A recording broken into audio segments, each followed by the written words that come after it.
கூட்டமே இல்லை பார்த்தீங்களா அப்படின்னு ஒரு லாங் ஷாட் போட்டு இப்போ தெரிஞ்சதா நீங்கள் சின்ன சின்ன சந்தில் நடத்திக்கிட்டு கூட்டத்தை காட்டிட்டு இருந்தீங்க, இப்போ பாருங்க கூட்டமே இல்லை அப்படிங்கிற மாதிரி சொல்கிறாங்கண்ணே. ஆனால் களத்தில் எப்படி நடந்தது கூட்டம்? க்ரௌடு சாராயத்தையும் காசையும் சாப்பாட்டையும் கொடுத்து தானே உங்களால் ஆட்களை கூட்டிகிட்டு வர முடிஞ்சிச்சு. எல்லாருக்கும் ஒரே மாதிரி டிஷர்ட்டு, தலைமை கழகம் தான் கொடுக்கும் எல்லாமே, எல்லாத்துக்கும் பை. இங்கே எதுவும் கிடையாது பிரபா. வாட்டர் பாட்டிலை தவிர்த்து தலைவனுக்காக வந்து நிற்கக்கூடிய கூட்டம் இது உங்களுக்கு பெரிய கூட்டமாக இல்லாமல் இருந்தால் இந்த கூட்டம் தான் வாக்களிக்க போகுது. நாளைக்கு அந்த வாக்கினுடைய எண்ணிக்கை வரும்போது எப்படி இருக்கும் ரிசல்ட்டுன்றது தெரியும் போது உங்களுக்கு என்ன நிலைமைன்றது தெரியும். தன்னுடைய குழந்தைகளை அன்னைக்கு கூட்டிகிட்டு வர முடியாது, முந்தின நாள் கூட்டிகிட்டு வந்து காட்டிக்கிட்டு இருக்காங்க. எந்த அரசியலுடைய வரலாற்றில் இந்த மாதிரி நடக்குது? ஒரு நிகழ்வு நடக்கப்படக்கூடிய ஒரு அரசியல் கட்சி நடத்தக்கூடிய ஒரு பொதுக்கூட்டம், ஒரு மக்கள் சந்திப்பான இடத்த 2 நாள் 3 நாள் தொடர்ச்சியாக மக்கள் குடும்பமாக வந்து பார்வையிடக்கூடிய ஒரு சூழலை இந்த கால் நூற்றாண்டுல நீங்கள் சந்திச்சிருக்கீங்களா? 21ஆம் நூற்றாண்டில் சொல்லுங்க. அவரோட அண்ணனை முதல்ல போய் அவர் கேள்வி கேட்குது. எம்ஜிஆரை கொண்டாடினீங்க, தூக்கி போட்டுட்டீங்க. விஜயகாந்தை கொண்டாடினீங்க, தூக்கி போட்டுட்டீங்க. பெரியாரை கொண்டாடினீங்க, தூக்கி போட்டுட்டீங்க. அண்ணாவை கொண்டாடினீங்க, தூக்கி போட்டுட்டீங்க. என்ன இப்போ ஆர்எஸ்எஸ் சூவை நான் போய் நக்குவேனான்னு கேட்டீங்க, இன்றைக்கி போய் நக்கிக்கிட்டு இருக்கிறீங்க. திமுக தான் எதிர்ப்பு அரசியல்னு சொன்னீங்க, இன்றைக்கி பங்காளின்னு சொல்லிக்கிட்டு இருக்கிறீங்க அப்படின்னு இப்போ கேட்குறதுக்கு தைரியம் இருக்கா சாட்டைக்கு? அது குறித்து வீடியோ போடுவாரான்னு கேளு. அவருக்கு தீய சக்தியாக திமுக மட்டும்தான் தெரியுது. ஏன் பாஜக குறித்து பேசலை, எஸ்ஏஆர் குறித்து பேசலை, திருப்பரங்குன்றம் விஷயம் பற்றி பேசலை, இப்படியெல்லாம் இந்த விஷயம்லாம் விட்டுட்டு ரொம்ப சேஃப் ஜோனில் ட்ராவல் பண்ணுறாரு. நீங்கள் காசு வாங்கிட்டீங்க, திமுக இன்னைக்கு பங்காளியாக ஆயிட்டான். திரும்ப சொல்கிறேன், சாட்டைக்கு இவ்வளோ அறிவும் ஞானமும் இருக்கக்கூடிய நண்பருக்கு, அதை பேசக்கூடியவர்களுக்கு இதை ஏன் பேச மறுக்குது? நேற்று கேட்ட கேள்விக்கு என்ன பதில்னா, அதை ஏன் பேசலை? திமுக தான் எதிர்க்கிறோம், திமுக தான் ஊழல் கட்சி, திமுக தான் இந்த மாநிலத்தை ஆண்டுகிட்டு இருக்கு, அதை எதிர்ப்போமா? இல்லாதவர்களை போய் எதிர்ப்போமா?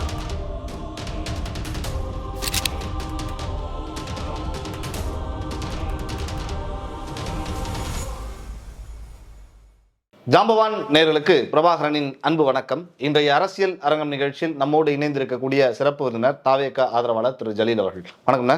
வணக்கம், வாழ்த்துக்கள். எப்படி இருந்ததுண்ணா ஈரோடு? ஒட்டுமொத்த தமிழகமும் எனக்கு இருக்கக்கூடிய அச்சு காட்சி ஊடகங்களும் எப்படி இருந்ததுன்றதை ஒவ்வொரு கணமும் பதிவு செஞ்சுக்கிட்டு இருந்ததை பார்த்துருப்பீங்க. தமிழகத்தில் இருக்கக்கூடிய ஆண்டவர்களுடைய மிகப்பெரிய ஒரு பதட்டத்தை வெளிப்படுத்தியிருக்கு. இன்றைக்கி பல பேருனுடைய தூக்கம் வந்து கெட்டு போயிருக்கு மீண்டும். அதில் குறிப்பாக சொல்லணுன்னா திமுகவினுடைய பதட்டங்கள் அதிகரிச்சிருக்குது தான் சொல்ல முடியும். ஒரு பக்கம் நீங்கள் ரொம்ப பெருமையாக சொல்கிறீங்க, இந்த க்ரௌடு கூட நம்ம காட்சிகளில் லைவில் பார்க்க முடிஞ்சது. ஆனால் ஒரு பக்கம் திமுக ஆதரவு சார்ந்து இருக்கிறவங்க அவங்க சார்பில் இருக்க ஐடிவிங்கள கூட்டமே இல்லை பார்த்தீங்களா அப்படின்னு ஒரு லாங் ஷாட் போட்டு இப்போ தெரிஞ்சதா நீங்கள் சின்ன சின்ன சந்தில் நடத்திக்கிட்டு கூட்டத்தை காட்டிட்டு இருந்தீங்க, இப்போ பாருங்க கூட்டமே இல்லை அப்படிங்கிற மாதிரி சொல்கிறாங்கண்ணே. ஆனால் களத்தில் எப்படி நடந்தது கூட்டம் க்ரௌடு? இல்லை, திமுக ஐடிவிங்க சொல்வதை நான் ஒருபோதும் ஏற்றுக்க மாட்டேன். இங்கே சமூக நீதி இருக்குன்றாங்க, சமூக நீதி இருக்குதா? மாணவர்களை பாதுகாக்கிறோன்றோம், பாதுகாப்பு இருக்குதா? பெண்களுக்கு முன்னுரிமை கொடுக்குறோன்றோம், முன்னுரிமை இருக்கா?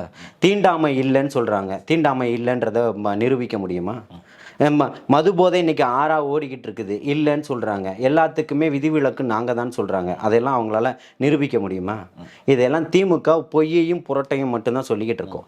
அதே இதை இளைஞரணி மாநாடு நடந்ததுலேயே அவங்களுடைய கழுகு பார்வை வேலை செய்யாமல் போச்சு. சாராயத்தையும் காசையும் சாப்பாட்டையும் கொடுத்து தானே உங்களால் ஆட்களை கூட்டிகிட்டு வர முடிஞ்சிச்சு. எல்லாருக்கும் ஒரே மாதிரி டிஷர்ட்டு, தலைமை கழகம் தான் கொடுக்கும் எல்லாமே, எல்லாத்துக்கும் பை. இங்கே எதுவும் கிடையாது பிரபா. வாட்டர் பாட்டிலை தவிர்த்து தலைவனுக்காக வந்து நிற்கக்கூடிய கூட்டம், தலைவர் தளபதிக்காக வந்து நிற்கக்கூடிய கூட்டம், நாளை மக்களுக்கு மிகப்பெரிய ஒரு மாற்றம் வேணும்னு எதிர்பார்த்து வந்து நிற்கக்கூடிய கூட்டம், ரெண்டத்துக்கும் மிகப்பெரிய வலிமை இருக்கு. உங்கள் காசால சாராயத்தால் விலைக்கு வாங்க முடியாத கூட்டம் அப்படின்னு சொல்லி தான் நிரூபிச்சிருக்கு இந்த கூட்டம். நீங்கள் காசை கொடுத்தே உங்களால் அரசாங்கத்தினுடைய பேருந்துகளை கொண்டு வந்து நிறுத்தி தான் உங்களால் இந்த கூட்டத்தை கொண்டு வர முடியுது. எதுவுமே இல்லாமல், ஒரு பைசா கூட செலவில்லாமல் கை காசை போட்டு செலவு பண்ணி வந்து நிற்கக்கூடிய கூட்டத்தை பார்த்து பயப்படுறீங்க. இது உங்களுக்கு பெரிய கூட்டமாக இல்லாமல் இருந்தால் இந்த கூட்டம் தான் வாக்களிக்க போகுது. நாளைக்கு அந்த வாக்கினுடைய எண்ணிக்கை வரும்போது எப்படி இருக்கும் ரிசல்ட்டுன்றது தெரியும் போது உங்களுக்கு என்ன நிலைமைன்றது தெரியும். நிறைய காட்சிகள் பார்க்க முடிஞ்சது. பெண்கள் கரூர் இன்சிடென்ட்டுக்கு அப்புறம் கூட, அதுக்கப்புறம் ஒரு நிகழ்ச்சி நடந்தால் கூட ஒரு இன்டோரில் ஒரு அவுட்டோரில் இந்த மாதிரியான ஒரு நிகழ்ச்சி பாண்டிச்சேரிக்கு அப்புறம் நடக்குது. பெண்கள் நிறையா வந்தது. ஒரு பெண் பெண் கூட பேசியிருந்தாங்க, 1 மாதம் தான் கன்ஃபார்ம் ஆயிருக்கு குழந்தை வந்து இருக்கிறது தெரிஞ்சிருக்கு அப்படின்லாம் பேட்டி கொடுத்துருந்தாங்க. அதெல்லாம் வச்சுக்கிட்டு வைரலாக போகிறப்ப இப்படிப்பட்ட சம்பவத்துக்கு அப்புறமும் தாவேக்காவுக்கு பெண்கள், குழந்தைகள், மாணவர்கள் யூனிஃபார்மோடு வந்து ஃபோட்டோ எடுக்கிறது இதெல்லாம் பார்க்குறப்ப எப்படி இருக்குது உங்களுக்கு கட்சிக்குள்ளே பயணிக்கிறதுக்கு? இல்லை, இப்போ இப்பவும் சொல்கிறேன்னா, இது வந்து இப்போ ஒரு அரசியல் கட்சியாக யாருமே பார்க்கல, தன்னுடைய அண்ணனாக பார்த்துக்கிட்டு இருக்காங்க. ரெண்டுத்துக்கும் மிகப்பெரிய வேறுபாடு இருக்குன்னு சொல்கிறேன் ஆரம்ப காலகட்டத்தில் இருந்தே. இப்போ ஒரு அரசியல் கட்சினா அது எப்படி இருக்கும், அந்த கட்சியினுடைய நடவடிக்கைகள் எப்படி இருக்கும், ஒவ்வொரு கட்சியிலும் ஆண்கள் நிறைய பேர் இறங்கி ஒர்க் பண்ணுவாங்க, அவங்களுடைய கட்சி பணிகளை செய்வாங்க. இங்கே பெண்கள் ஓரளவுக்கான ஆதரவு இருக்கும், அவங்கள உட்காந்து நீங்கள் கன்வின்ஸ் பண்ணிக்கிட்டு இருக்கணும். இன்னைக்கு ஒவ்வொரு வீட்லேயுமே தலைவர் தளபதியினுடைய நேரடியான ஒரு கட்டுப்பாட்டில் இருக்கக்கூடிய குட்டீஸ் இருக்காங்க.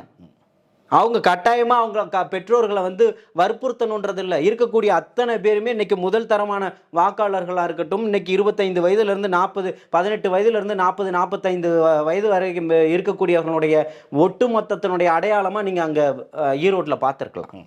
இன்னைக்கு மக்களுடைய மனசில் விதைச்சிருக்கு. இன்னைக்கு இவன் வந்து 1000 ரூபாய்க்கு ஆசைப்படலை, நீ 5000 10,000 கொடுத்தாலும் நான் ஓட்டு போடுறதுக்கு தயாராக இல்லைன்னு சொல்கிறான். நீ என்ன கழுகு பார்வை வச்சு பார்த்தாலும் இவன் காசு வாங்குறதுக்கான அவன் இல்லைன்னு சொல்கிறேன். இவங்க யாருக்கு ஓட்டு போட போகிறாங்க? இவரை வந்து பார்த்துட்டு போகிறதுக்கான கூட்டம் நிற்குதுன்னு சொல்கிறீங்களா? அது இப்பவும் சொல்கிறேன், நீங்கள் வந்து எவ்வளோ வேணால் பேசுங்க, நீங்கள் எவ்வளோ வேணால் எடுத்துக்கங்க. இது உங்களுக்காக திமுகக்காக நடத்தின கூட்டமா? மக்களுக்காக நடத்தின கூட்டம். மக்களுடைய மாற்றத்திற்காக, மக்களுடைய குரவலைகள் நெரிக்கப்படுது, குரலற்றவர்களுடைய குரலாக ஒலிக்கிறது தான் இவருடைய வேலையாக இருக்குது. நீங்கள் அவர் என்ன இன்னைக்கு 30 நிமிஷம் பேசிட்டாரு, இங்கே கூட்டம் இல்லை, பதறுகளா? நீங்கள் இதுக்கு பதில் சொல்லுங்கள். உங்கள் மீது தொடர்ச்சியான குற்றச்சாட்டுகளை வைக்கிறாரு, அதுக்கு என்ன பதில்? அங்கே கூட்டமே இல்லை. 500 பேர் இருந்திருப்பாங்களா? 1000 பேர் இருந்திருப்பாங்களா? எவ்வளோ பேர் இருந்திருப்பாங்க? ஓகே, இல்லை கட்டாயமாக ஆயிரக்கணக்கான பேர் இருந்தாங்க, அது நம்ம ஒத்துக்கிட்டு தான் ஆகணும். கூட்டம் அதான் அந்த அரங்கமும் நிரம்பி வழியுது. எந்த அரசியல் கட்சியாவது நீங்க இதுக்கு மேல வரக்கூடாதுன்றத ஒரு கட்டுப்பாட்டை விதிக்குமா? அப்படி விதிச்சு உங்களால கூட்டத்தை நடத்த முடியுமா? நீங்க காசு கொடுத்து தானே ஆட்களை கூட்டிட்டு வரீங்க. அப்ப எவ்வளவு பேர் வந்தாலும் நீங்க கூட்டிகிட்டு தானே போவீங்க. இவங்க எதுவுமே கொடுக்காம வெறும் தண்ணி பாட்டில் மட்டும்தான் கொடுத்துட்டு இருக்கிறாங்க. போதும், நீங்க எல்லாம் வராதிங்க, சேஃபா உட்காருங்கன்னு சொல்றாங்க. காவல்துறை தடுக்குது, அதுக்கு மேல தொண்டரணி தடுக்குது. அவ்வளவு தடுத்தும் ஒரு கட்டுப்பாட்டோட ஒரு கூட்டத்தை நடத்தி இருக்கிறாங்க. ஒரு மாநாடு போன்ற ஒரு திரள் கூட்டம், இளைஞரணி மாநாடு நீங்கள் நடத்துனீங்கல்ல, அதை விட 10 மடங்கு கூட்டம் அதிகம்தான். தலையை எண்ணி இருக்கிறார் ஒருத்தர், 1,30,000 பேர் வந்துட்டாரு. கேட்குறவன் கேனையனா இருந்தா சார் என்ன முடியும், அது பாசிபிளாக கேட்குறேன். இல்லை, அவரு இளைஞரணி மாநாடு 1,30,000 பேர் வந்துட்டாருங்க. மக்கள் வராங்க பிரபா, கட்சிக்காரங்க வரல, நல்லா புரிஞ்சுக்கணும்.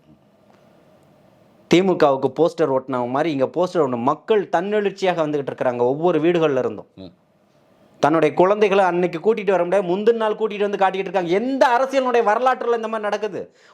ஒரு நிகழ்வு நடக்கப்படக்கூடிய, ஒரு அரசியல் கட்சி நடத்தக்கூடிய ஒரு பொதுக்கூட்டம், ஒரு மக்கள் சந்திப்பான இடத்த 2 நாள் 3 நாள் தொடர்ச்சியாக மக்கள் குடும்பமாக வந்து பார்வையிடக்கூடிய ஒரு சூழலை இந்த 1/4 நூற்றாண்டில் நீங்கள் சந்திச்சிருக்கீங்களா? 21ஆம் நூற்றாண்டில் சொல்லுங்கள்.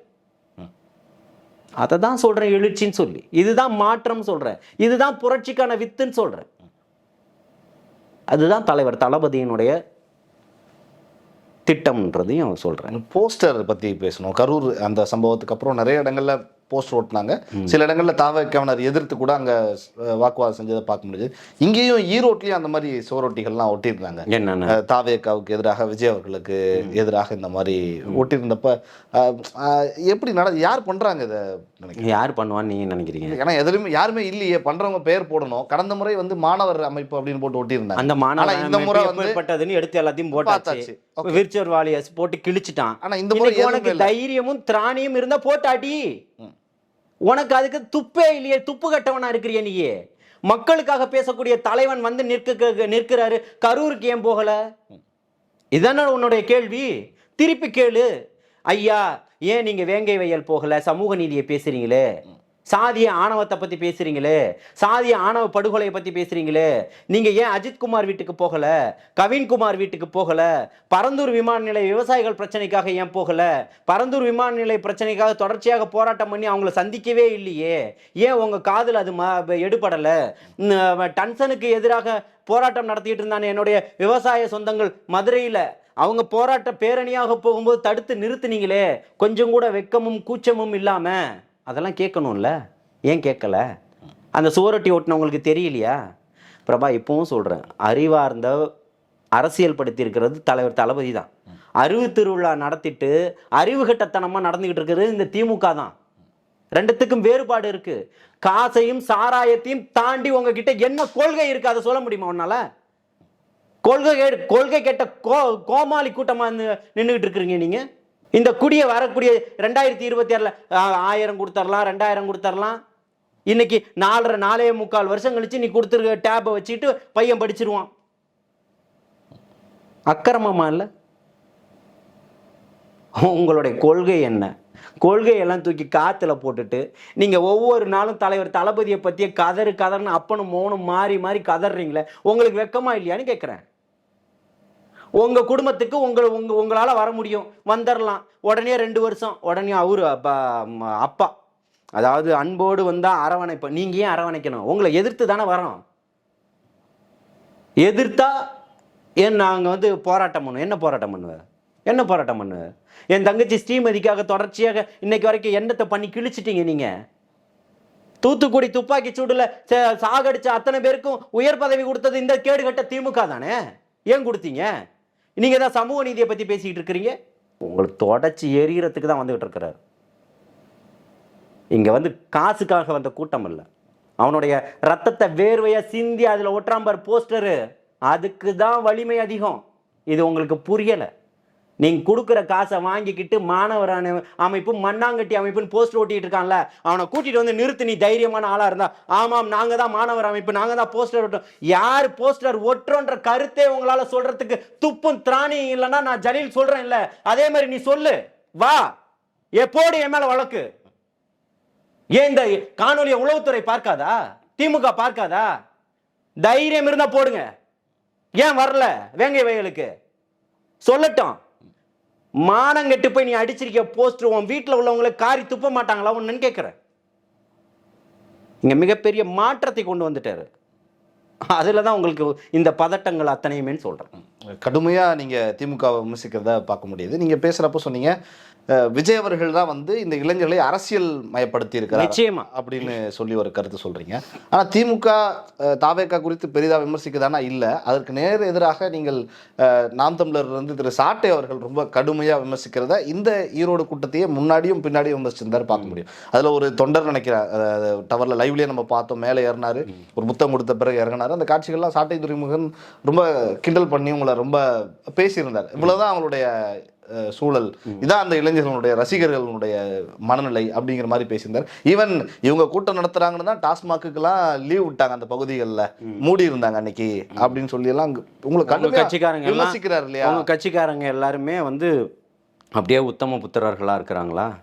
இங்க யாராவது குடிச்சாங்கன்னு சொல்லுங்க, கூட்டத்துல சீட்டாடினாங்கன்னு சொல்லுங்க, இல்ல ஒரு தொண்டனை தளபதி பேசிக்கிட்டே இருக்கும்போது இறங்கி மூஞ்சிலே குத்துன்னு குத்துனாருன்னு சொல்லுங்க.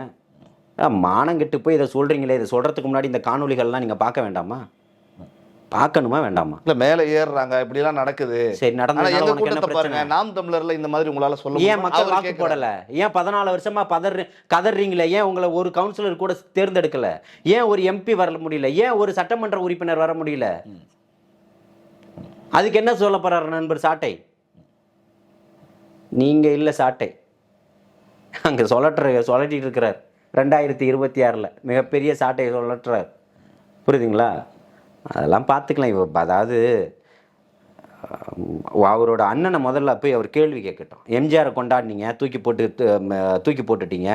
விஜயகாந்தை கொண்டாடினீங்க, தூக்கி போட்டுட்டீங்க. பெரியாரை கொண்டாடினீங்க, தூக்கி போட்டுட்டீங்க. அண்ணாவை கொண்டாடினீங்க, தூக்கி போட்டுட்டீங்க. என்ன இப்போ ஆர்எஸ்எஸ் ஷூவை நான் போய் நக்குவேனான்னு கேட்டீங்க, இன்றைக்கி போய் நக்கிக்கிட்டு இருக்கிறீங்க. திமுக தான் எதிர்ப்பு அரசியல்னு சொன்னீங்க, இன்றைக்கி பங்காளின்னு சொல்லிக்கிட்டு இருக்கிறீங்க அப்படின்னு இப்போ கேட்குறதுக்கு தைரியம் இருக்கா சாட்டைக்கு? அதை குறித்து வீடியோ போடுவாரான்னு கேளு. ஒரு பக்கம் பேசு பொருள் முக்கியமாக சொல்லணும்னா, விஜய் அவர்கள் பேசிய பேச்சு ஈரோடு அந்த மேடையில் பேசினப்ப ரொம்ப வீரியமாக இருக்கக்கூடிய சமகால பிரச்சனைகள் குறித்தெல்லாம் நிறைய பேசியிருந்தார். நீர் பிரச்சனை குறித்தும் கூட பேசியிருந்தார். இந்த மாதிரி சூழலில் அங்கே செங்கோட்டையன் அவர்கள் செங்கோல் வழங்கினப்ப அது ஒரு எம்ஜிஆர் சூழல். இதே மாதிரி தான் செங்கோட்டையன் எம்ஜிஆர் கொடுத்தாரு. இப்போ பாருங்கள், இதே மாதிரி இருக்குன்னு சோஷியல் மீடியாவில் பதிவுகள் பார்க்குறப்ப மக்கள் எம்ஜிஆராக விஜய் அவர்களை இந்த ஈரோடு கூட்டத்தில் இருந்து பார்க்குறாங்களா? இல்லை, மக்கள் எப்படி பார்க்குறாங்கன்றது திரும்பவும் சொல்கிறேன். இது காசுக்கான கூட்டம் இல்லை, தன்னெழுச்சியாக வந்து நிற்கக்கூடிய கூட்டம். அது மக்களுடைய மனநிலை என்னன்றது தான் நீங்கள் புரிஞ்சுக்கணுமே தவிர்த்து, மக்களுடைய மனநிலையை வந்து அங்கே களத்தில் நின்று பார்க்கும்போது மக்கள் என்னவா பார்க்குறான்னா, அவர் தன்னுடைய தலைவனா இல்லை அண்ணனாக பார்க்குறாங்க. இங்கே அதுதான் உறவாக தான் காண்டாக்ட் பண்ணுறான். அவங்களுக்குள்ளே இருக்கக்கூடிய கனெக்டிவிட்டி வந்து ஒரு உறவாக இருக்குது. அண்ணன், நம்ம அண்ணன் வந்திருக்கிறாரு பார்க்கணும்னு சொல்கிறேன். நீங்கள் அவர் செங்கோலை கொடுத்துருக்கிறாருன்னா அவருடைய வழிகள் அதிகம். 54 ஆண்டுகள் அந்த செங்கோலை பிடிச்சிட்டு அன்னைக்கு அவர் முதல்வராக பதவியேற்று வந்தவர், ஒரு இடைத்தேர்தலில் நிறுத்தி நம்மளை வெற்றி காண வச்சவர், தொடர்ச்சியாக 10 முறை நம்ம 9 முறை சட்டமன்ற உறுப்பினராக நம்மளை தேர்ந்தெடுத்த ஒரு கட்சியில் நம்மளை நிராகரிக்கும் போது அந்த செங்கோலை, அன்னைக்கு கொடுத்த செங்கோலை இங்கே கொடுக்கணும், அந்த ஆட்சி மக்களாட்சி தொடரணும்னு அவர் நினைக்கிறார். இதுதான் இங்கே இருக்கக்கூடிய கனெக்டிவிட்டி.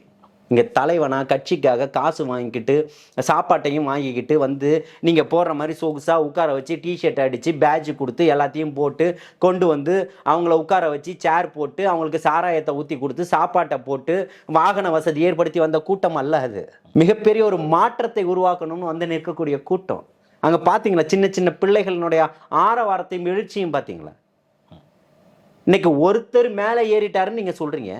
எவ்வளோ பேர் அரசியல் பக்குவப்பட்டு பேச்சுக்களை பேசுகிறாங்க. அவர் 30 நிமிடங்கள் பேசியிருக்கிறாரு, இந்த அரசாங்கத்தை எதிர்க்கிறாரு. அவிநாசி அத்திக்கடவு திட்டம் காமராஜர் காலத்திலிருந்தே அந்த திட்டம் இன்னும் அப்படியே தொடர்ச்சியாக போய்கிட்டு இருக்கு. எம்ஜிஆர் காலத்துக்கு பிறகு, கலைஞர் காலத்துக்கு பிறகு, அண்ணா இருந்ததுக்கு பிறகுமே கூட இன்னைக்கு இந்த முதல்வர் இருந்தப்பவும் ஏற்கனவே எடப்பாடியார் இருக்கும்போது அதே அவிநாசி அத்திக்கடவு திட்டத்துக்கு நம்ம வள்ளுவர் கோட்டத்தில் உண்ணாவிரதத்தில் இருந்ததில் நானும் ஒருத்தன். அவிநாசியில் வந்து 10,000க்கும் மேற்பட்டோர் அங்கே வந்து உண்ணாவிரதம் இருந்தாங்க. எனக்கு அழைப்பு கொடுத்தாங்க, என்னால் அங்கே போக முடியல. இந்த வள்ளூர் கோட்டத்தில் நம்ம ஒளிப்பதிவாளர் வெற்றின்னு சொல்லி ஒருத்தர் இருக்கிறாரு. அவருடைய தந்தை வந்து ஒரு விவசாய சங்கத்தை சார்ந்தவர். அவர் இருக்காரா இல்லையான்ற எனக்கு சரியான கவனம் இல்லை. அவர் உண்ணாவிரதம் இருக்கும்போது வள்ளூர் கோட்டத்தில் அந்த உண்ணாவிரதத்தில் நான் கலந்துக்கிட்டு அந்த உண்ணாவிரதத்தை நான் தான் முடித்து வச்சேன். அதுக்கடுத்து அந்த அவிநாசி அத்திக்கடவனுடைய திட்டம் வந்து கூர்ந்து கவனிக்கப்பட்டது. எடப்பாடி அவர்களால் திருப்பி அந்த வேலைகள் நடந்தது. திருப்பி அப்படியே முடிஞ்சிருச்சு. இப்போ திருப்பி அடுத்த 4.5 ஆண்டுகள் கிடப்பில் போடப்பட்டுருச்சு. அதை எடுத்து இன்னைக்கு பேசுகிறாரு. இப்படி மக்களுடைய பிரச்சனையை பேசுகிறாரு, விவசாயிகளை பிரச்சனையை பேசுகிறாரு, ஈரோடு சார்ந்து குறியீடாக இருக்கக்கூடிய மஞ்சளை பற்றி பேசுகிறாரு, எத்தனையோ பிரச்சனைகளை பற்றி பேசிகிட்டு இருக்கிறாரு, திமுகவினுடைய ஊழல்களை பற்றி பேசிக்கிட்டு இருக்கிறாரு. அதையெல்லாம் கேட்கறதுக்கு எங்கே இந்த ஊடகங்களுக்கு நேரம் இல்லையான்னு தெரியல எனக்கு. போஸ்டர் நீ ஓட்டிட்டா மிகப்பெரிய மாற்றத்தை கொண்டு வந்துருவியா தமிழ்நாட்டில்? கரூருக்கு ஏன் போகலைன்னு உங்கள் முதல்வர் சொல்லுவாரா? ஏன் போகலை இதுக்கெல்லாம் சொல்லிட்டு 144 போட்டுட்டேன்னு எடப்பாடியார் வந்து தூத்துக்குடி துப்பாக்கி சூடில் சொல்லும்போது இங்கேருந்து புறப்பட்டு போனார். அப்போ மட்டும் இந்த கால்கள் எப்படி பயணிச்சுது? நேற்று ரோட் ஷோ முந்தா நாள் நடத்துனீங்களா? அப்போ எப்படி உங்களுக்கு முடிஞ்சுது உங்களால்? இன்னும் மக்களை ஏமாலியாகவும் கோமாளியாகவும் தானே பார்த்துக்கிட்டு இருக்கிறீங்க. அவனை இன்னும் வேற மாதிரி பார்க்கல பார்ப்பீங்க. தீய சக்திக்கும் தூய சக்திக்குமான போட்டி, குறிப்பாக திமுக ஒரு தீய சக்தி, திமுக ஒரு தீய சக்தின்னு ரொம்ப உரத்த குரலில் ஒரு வீரியமாக ஆதங்கத்தோடு அவர் சொன்னதை கோஷம் எழுப்பினதை பார்க்க முடிஞ்சது. ஒரு பக்கம் அப்படியே இந்த ஸ்டேட்மெண்ட்டை கொண்டு வரப்ப சாட்டுக்கு விமர்சனம் உட்பட பலர் திமுக தரப்புலையும் நாம் தமிழர் தரப்புலையும் விமர்சிக்கிறப்ப அவருக்கு தீய சக்தியாக திமுக மட்டும்தான் தெரியுது. ஏன் பாஜக குறித்து பேசலை, எஸ்ஏஆர் குறித்து பேசலை, திருப்பரங்குன்றம் விஷயம் பற்றி பேசலை, இப்படியெல்லாம் இந்த விஷயம்லாம் விட்டுட்டு ரொம்ப சேஃப் ஜோனில் ட்ராவல் பண்ணுறாரு அப்படின்னு சொல்கிறாங்க. பாஜகத்தோட தயங்குறாரு விஜய் அப்படின்னு ஒரு கருத்து பேச பொருளாக இருக்குது. அதை எப்படி? இல்லை, அதே இதில் ஒன்றியத்தை பற்றியுமே குறிப்பிட்டு தானே பேசியிருக்கிறாரு. எங்கள் கொள்கையை நான் அதை எதிர்க்கிறேன். இங்கே இப்போ திருப்பி இவங்க அதை வாங்கின காசுக்கு பேசுகிறாங்க. அதில் மாற்றமே இல்லை. நான் சொல்லலை, கூடவே இருந்த ஜெகதீச பாண்டியன் சொல்லியிருக்கிறேன்னு நான் பலமுறை சொல்லியிருக்கிறேன். நீங்கள் காசு வாங்கிட்டீங்க, திமுக இன்றைக்கி பங்காளியாக ஆயிட்டான். திரும்ப சொல்கிறேன், சாட்டைக்கு இவ்வளோ அறிவும் ஞானமும் இருக்கக்கூடிய நண்பருக்கு, அதை பேசக்கூடியவர்களுக்கு இதை ஏன் பேச மறுக்குது? நேற்று கேட்ட கேள்விக்கு என்ன பதில்னா, அதை ஏன் பேசலை? திமுக தான் எதிர்க்கிறோம், திமுக தான் ஊழல் கட்சி, திமுக தான் இந்த மாநிலத்தை ஆண்டுகிட்டு இருக்கு, அதை எதிர்ப்போமா? இல்லாதவர்களை போய் எதிர்ப்போமா? யாரை எதிர்க்கணும்? இங்க அண்ணன் திருமா போன்றவர்கள்லாம் எதிர்க்கணும் இல்ல, கூட்டணியில் இருக்குன்றதுக்காக எதிர்க்க முடியல அவங்களால. கடந்த காலங்களில் 3 பேருமே தனியாக நின்னீங்களே. என் மாமா தனியரசா இருக்கட்டும், அண்ணன் தமிம் அன்சாரியா இருக்கட்டும், கருணாசா இருக்கட்டும், இன்னைக்கு 3 பேர் எங்கே உட்காந்துக்கிட்டு இருக்கிறீங்க? திமுக பக்கம் தானே உட்காந்துக்கிட்டு இருக்கிறீங்க. அப்போ அந்த நீங்கள் ஆளுங்கட்சியாக இருக்கும்போது திமுக செஞ்சது தப்பு, இன்னைக்கு திமுக செஞ்சது சரியாயிடுச்சா? இது எதனுடைய அளவுகோல்? இவங்கெல்லாம் போராட்ட காலத்தில் இல்லைன்னு அண்ணன் தமிம் அன்சாரியும் மாமா தனியரசையும் இவர் கருணாசையும் நிராகரிச்சிட முடியுமா? காலத்துக்கு ஏற்ற மாதிரி அரசியல் பண்ணிக்கிட்டு இருக்கிறாங்க. மக்களுக்கு ஏற்ற மாதிரி அரசியல் பண்ணுறதுக்கு தான் தலைவர் தளபதி வந்திருக்கிறாருன்னு சொல்கிறேன். ரெண்டுத்துக்கும் வேறுபாடு வித்தியாசங்கள் அதிகம்னு சொல்கிறேன். நீங்கள் ஏன் அதை பேசலை இதை பேசலை? நீ தான் பேசிக்கிட்டே இருக்க 14 வருஷம், ஏன் இன்னும் எதுவுமே ஜெயிக்கலை? மக்கள் பிரச்சனை மட்டும்தானே பேசுகிற. கொள்கை ரீதியாக உறுதிப்படுத்திட்டு இல்லை. ஏன் ராஜீவ்காந்தியும் கல்யாண சுந்தரமும் 2 திராவிட கட்சிக்கு போகணும்? அங்கேருந்து தானே வந்தாங்க 2 பேரும். இதெல்லாம் 1000 கேள்வி கணைகளை ஏற்படுத்துதா இல்லையா? நீங்கள் இன்னும் மான் ஊறுகாய் தின்ன, மான் கறி ஊறுகாய் தின்ன, கறி அவிச்சு தின்ன அப்படின்றது சொல்கிறதெல்லாம் ஒரு வரலாறாக எடுத்து பேசிக்கிட்டு இருக்கிறீங்க. இதுதான் ஈழத்துக்காக நீங்கள் பண்ணதா? வேறு ஏதாவது கேள்வி இருந்தால் கேளுங்க பிரபா. 2026 தீய சக்தி வெல்ல போகுதா, தூய சக்தி வெல்ல போகுதா? மக்களுக்கு தெரியும். மக்கள் தீர்ப்பே மகேசனுடைய தீர்ப்பு. மக்களுடைய எழுச்சியும் புரட்சியும் இன்னைக்கு ஒட்டுமொத்த தமிழகம் உற்று நோக்கிக்கிட்டு இருக்கு. ஒன்றியமும் ஒன்றியத்தில் இருக்கக்கூடிய நம்ம பக்கத்தில் இருக்கக்கூடிய எத்தனையோ மாநிலங்கள் உற்று நோக்கிக்கிட்டு இருக்கு. இன்னைக்கு அடுத்த விதையை பக்கத்து மாநிலத்துக்குள்ளேயும் கால் எடுத்து வச்சுட்டாரு. அடுத்த மாநிலத்துக்கும் சீக்கிரமா போக போறாரு. நிறைய பெரிய பெரிய ஆளுமைகள் இங்க வருவதற்காக தயார் நிலையில இருந்து அவரே வேற சொன்னாரு. அதுதான் நான் ஏற்கனவே சொல்லிட்டேன். நம்ம ஜாம்பவான்ல எப்ப சொன்னேன்றத பழைய காட்சிகளை எடுத்து போடுங்க. எப்ப பதிவு பண்ணியிருக்கேன்னு சொல்லிட்டு இதே டிசம்பர்லையும் ஜனவரிலையும் கண்டிப்பாக நிறைய பிரேக்கிங் நியூஸ் இருக்குன்னு பலமுறை நான் பதிவு பண்ணியிருக்கிறேன். அது நிச்சயமாக இருக்குது. மிகப்பெரிய சக்திகள் வருவதற்காக தயாராக இருக்குது. பலம் பொருந்திய கட்சியாக தமிழக வெற்றி கழகம் அவங்க பலமாக இருக்கிறதுனால தான் இவங்கெல்லாம் வராங்க. நம்ம போய் பலப்படுத்திடலான்னு யாரும் நினைக்கிறது இல்லை. இன்னைக்கு சரியான ஒரு ஆளுமை தமிழக வெற்றி கழகம் தான் அவர்களுக்கு புரிஞ்சிருச்சு. அந்த தமிழக வெற்றி கழகத்தை நோக்கி இன்னைக்கு பயணத்தை மேற்கொண்டுகிட்டு இருக்கிறாங்க. இதுதான் மக்களுக்கான மக்கள் இன்னைக்கு அதை நோக்கி இன்னைக்கு பயணப்பட்டுக்கிட்டு இருக்கிறாங்க. மக்கள் இன்னைக்கு ஒட்டுமொத்த பேரும் ஏன் வந்தால் தப்பு, ஏன் வரக்கூடாது, நீங்கள் ஏன் வரக்கூடாதுன்னு இப்போ வரவர் மேலே ஏன் இவ்வளவு குற்றச்சாட்டுகளை வைக்கிறீங்க? இந்த 2 கட்சிகள் தானே மாறி மாறி இந்த தமிழகத்தை ஆண்டிருக்கிறீங்கன்னு கேள்வி கேட்குறாங்க. நியாயம் தானே? இப்போ நீங்கள் என்ன குறை சொல்ல? இப்போ திமுக 2.1 போகிறீங்க, நடந்ததுக்கு பதில் சொல்லுங்கன்னா 2.0 கேம் போறீங்க. படிச்சவனுக்கு வேலை கொடுத்து கிழிச்சிட்டீங்களா? இளைஞருடைய நலனை நீங்க என்ன பண்ணிக்கிட்டு இருக்கிறீங்க? ஓலா பைக்கு, இந்த ஊபரு, அது ஜொமேட்டோ ஓட்டுறான், அவன் பைக்கெல்லாம் பிடிச்சி கேஸ் போடுறீங்க. ஏன் அந்த செயலி வந்திருக்கு, அதையே நீங்க தடை பண்ணல? ரேபிடோ ஒருத்தன் ஓட்டிட்டு போறான், அந்த பைக்கை சீஸ் பண்றீங்க, கேஸ் போடுறீங்க.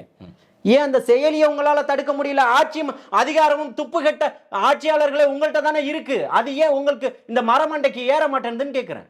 டோப்பா போட்டு கவுத்தும் போது எல்லாமே மறைஞ்சிருச்சு அவங்களுக்கு. அப்போ ஆட்சியாளர்களும் அதிகாரிகளும் என்ன பண்ணிக்கிட்டு, என்ன மனநிலையில் இங்கே செயல்பட்டுக்கிட்டு இருக்கிறீங்க? அந்த செயலி இங்கே இருக்கிறத தடை பண்ணணுமா இல்லையா? நீங்க கடையை திறந்து வச்சுட்டு சாராயத்தை வித்துக்கிட்டு குடிக்கிறவன் மேல வழக்கு போட்டுக்கிட்டு இருக்கிறீங்க. விற்கிறவன் மேல என்ன பண்ண போறீங்க? மக்களுடைய திட்டம் ஒரு நாள் தள்ளி போய் ஸ்கூல்ல ஃபீஸ் கட்ட போனா கூட தாமதம், அதுக்கு ஃபைன் போடுறீங்க. ரேஷன்ல குறிப்பிட்ட பொருட்களை வாங்க முடியல, ஆனா சாராயத்தை 24 மணி நேரமும் வாங்கலாம். எப்படி இது சாத்தியம்? எப்படி சாத்தியம்? இது சமூக நீதி பார்வையா? நல்லாட்சி நாயகனா? நீங்க ஒவ்வொரு திட்டத்துக்கும் பேர் வச்சுக்கிட்டு இருக்கிற மாதிரியா? கிட்னி முறைகேடு, மருத்துவ பயனாளர்கள், சுடுகாட்டு பயனாளர்கள், இன்னும் என்னென்ன வைக்க போறீங்க? உங்களுக்கு வைக்க போறாங்க முன்னாள் முதல்வர்னு. மக்கள் 2026 எதிர்கட்சியாக கூட உங்களால் வருவதற்கான வாய்ப்புகளே கிடையாது. பார்த்துருவோம். 2026 மிகப்பெரிய ஒரு மாற்றத்தை நோக்கிய பயணத்தை என்னைக்கோ தொடங்கிட்டாரு விக்கிரவாண்டி வி சாலையில். அது இன்னைக்கு தொடர்ச்சியாக போய்கிட்டே இருக்குது. இன்னைக்கு நான் என்ன கேட்குறேன்னா, இவர் ஒரு பொருட்டே இல்லைன்னா ஒட்டுமொத்த மீடியாக்களும் கதற வேண்டிய அவசியம் என்ன? பாஜக கதறது, சாட்டை கதறாரு, நாம் தமிழர் போடக்கூடிய அத்தனை மேடைகள்லையுமே இவரை நோக்கியே பிரச்சாரம் மாதிரி பண்ணிக்கிட்டு இருக்கிறாரு, விமர்சனங்களை. திமுக இன்னைக்கு ஒட்டு மொத்தமாக தூக்கத்தை தொலைச்சிட்டு, நிம்மதியை தொலைச்சிட்டு, நம்ம இப்போ கேஸில் மாட்டுவோமா இல்லையா அதெல்லாம் தாண்டி இன்னைக்கு இவரை பற்றி மட்டுமே நீங்கள் குறை சொல்லிக்கிட்டு அலைஞ்சிக்கிட்டு இருக்கிறீங்க. காத்துக்கிட்டு இருங்க, இன்னும் 2-3 மாதம்தான். மக்கள் எல்லாரும் ரொம்ப தெளிவாக இருக்கிறாங்க. மக்கள்கிட்ட நீங்கள் கொண்டு போய் இனிமேல் காசையும் சாராயத்தையும் சாப்பாட்டையும் அவங்களுக்கான பரிசு பொருட்களையும் கொடுத்து அவங்களுடைய ஓட்டுகளை வேட்டையாடிடலாம்னு நினைக்காதீங்க. உங்ககிட்ட இருக்கக்கூடிய ஒட்டுமொத்த ஊழல் அமைச்சர்களுடைய ஃபோட்டோ போட்டு நட்சத்திர அமைச்சர்கள்னு போயிட்டு வாங்க போகிறீங்களா? இங்கே இவர் மீது எந்த ஊழல் குற்றச்சாட்டும் இல்லையே, எந்த நிர்வாக குற்றச்சாட்டும் இல்லையே, மக்கள் விரோதமாக எதுவும் அவர் பண்ணிடலையே. மாற்றுறதுக்கான நேரம் வந்துடுச்சுன்னு சொல்கிறேன்.